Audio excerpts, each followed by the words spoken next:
और बहनों भाइयों, आज जो जम्मू कश्मीर का स्वरूप है, इस स्वरूप को बचाए रखने में, बनाए रखने में बहुत बड़ा योगदान है हमारे भारत के सेना की नौजवानों का योगदान है। मैं याद दिलाना चाहता हूं, 50 के दशक में पाकिस्तान की ओर से जम्मू कश्मीर में कोई कार्रवाई नहीं की गई, कोई खास कार्रवाई नहीं हुई, छोटी मोटी यदि कुछ गतिविधियां हुई हों तो मैं नहीं कह सकता हूं।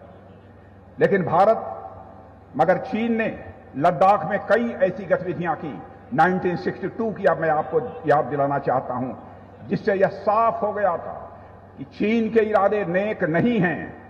और उसमें पंडित जवाहरलाल नेहरू हमारे भारत के प्रधानमंत्री थे। बहुत सारे लोग पंडित जवाहरलाल नेहरू की आलोचना करते हैं। मैं भी एक विशेष राजनीतिक दल से आता हूं। मैं भारत के किसी भी प्रधानमंत्री की आलोचना नहीं करना चाहता और किसी प्रधानमंत्री की नीयत पर मैं कोई सवालिया निशान भी नहीं लगाना चाहता हूं, क्योंकि मैं जानता हूं नीयत में किसी की खोट नहीं हो सकता है। नीतियों को लेकर विवाद हो सकता है, नीतियों को लेकर तो हम आलोचना कर सकते हैं, लेकिन किसी की नीयत के ऊपर मैं कोई सवालिया निशान नहीं लगाना चाहता। लेकिन 1962 में हम लोगों को जो खामियाजा भुगतना पड़ा है, उससे आप सभी अच्छी तरह परिचित हैं और उसकी भरपाई मैं मानता हूं आज तक नहीं हो पाई है।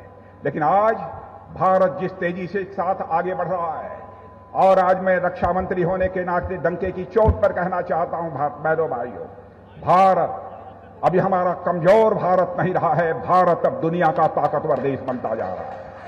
भारत अब दुनिया का ताकतवर देश बन जाता जा रहा है। आपकी मुराद आज नहीं तो कल पूरी होगी, इस भरोसे और विश्वास के साथ हर भारतवासियों को अपने मजबूत दमखम के साथ खड़े रहने की आवश्यकता है। मैं ऐसा मानता हूं। रिजांगला की लड़ाई भूल सकता है कोई? 1962 में बहनों भाइयों, रिजांगला का क्षेत्र जाकर कोई देखे।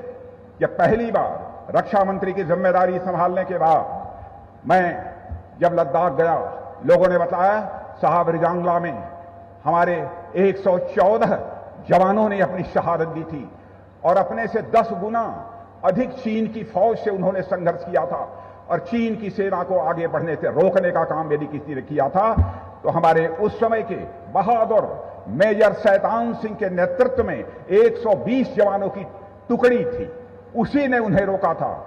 लेकिन मेजर शैतान सिंह सहित मेरे बहनों भाइयों 114 जवानों ने अपनी शहादत दी थी उस सीमा को बचाने के लिए, रिजांगला। मुझे यह बतलाया गया कि वहां पर इतनी बड़ी शहादत हमारे सेना के जवानों की हुई है, लेकिन जैसा एक मेमोरियल होना चाहिए, युद्ध स्मारक होना चाहिए, वहां पर नहीं है। एक छोटा सा एक स्मारक वहां पर बना हुआ है। हमारे साथ आर्मी चीफ भी थे और मैंने कहा कि नरवणे जी, चाहे जितना भी पैसा लगेगा, एक भव्य स्मारक रिजांगला की धरती पर खड़ा होना चाहिए, क्योंकि दुनिया में जितनी भी लड़ाइयां हुई हैं मेरे बहनों भाइयों, दुनिया में जितनी भी लड़ाइयां हुई हैं, उनमें कठिन लड़ाइयों में से एक रिजांगला की भी लड़ाई रही है कि अपने से 10 गुना अधिक सेना के जवानों को आगे बढ़ने से रोक दिया। मेजर शैतान सिंह के नेतृत्व में हमारे सेना के जवानों ने, कैसे उसे कोई भूल सकता है। जब वह स्मारक रिजांगला में बन गया तो मैंने कहा कि उसका उद्घाटन करने के लिए मैं स्वयं जाऊंगा। हमारे साथ आर्मी चीफ, उस समय के chief of defence staff general Bipin Rawat और कई सेना के अधिकारी गए और बहनों भाइयों जाकर वहां का दृश्य देखा, जिस तरीके से रह रहकर वहां पर तूफान खड़ा हो रहा था।